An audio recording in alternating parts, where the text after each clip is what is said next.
اوعى تشتري عربيه معوقين. اليومين دول يا جدعان، وبعد الارتفاع الجنوني في اسعار العربيات، وبقى حوار انك تشتري العربيه دوت عامل زي الحج كده لمن استطاع اليه سبيلا.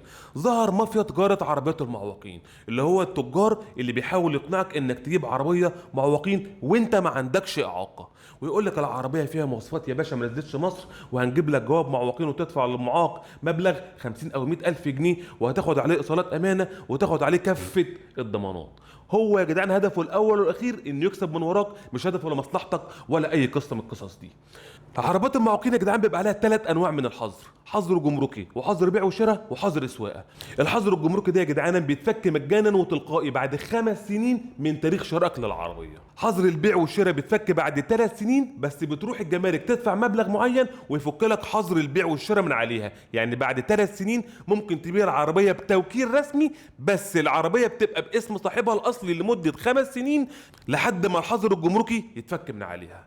تالت حاجة بقى حظر السواقة. العربية المعاقين لا يقودها إلا صاحبها أو مرافق، والمرافق ده بيحددوا الكوميسيون، إن المعاق بيروح الكوميسيون يكشفوا عليه، يشوفوا حالته إذا كان هو يسمح يسوق العربية أو لازم مرافق معاه يسوق له العربية. فالكلام ده بيتكتب في الجواب الرسمي اللي هو بيروح يشتري بيه العربية وبيروح يرخص بيه في المرور.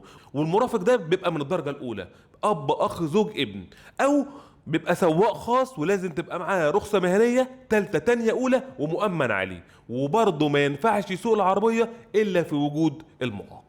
حوار بقى انه يقول لك يا باشا نروح الشهر العقاري ونعمل توكيل اداره او توكيل سواقه او الكلام ده كله، التوكيلات دي كلها بتبقى برشاوي وبتعتبر توكيلات زور. يعني انت لو لا قدر الله اتمسكت في اول كمين والعربيه اتهرشت انها معوقين وانت معاك توكيل يا باشا، فانت بتخش جنب قضيه الجمارك، بتخش في قضيه تزوير وبتلبس لبسه وبتخش في حوار ما يعلم به الا ربنا.